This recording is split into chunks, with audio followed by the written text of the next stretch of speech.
الحمد لله الذي أنزل على عبده الكتاب ولم يجعل له عوجا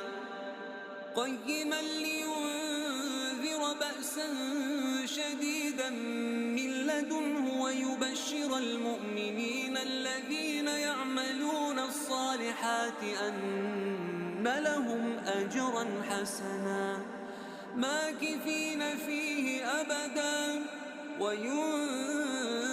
الذين قالوا اتخذ الله ولدا ما لهم به من علم ولا لآبائهم كبرت كلمة تخرج من أفواههم إن يقولون إلا كذبا فلعلك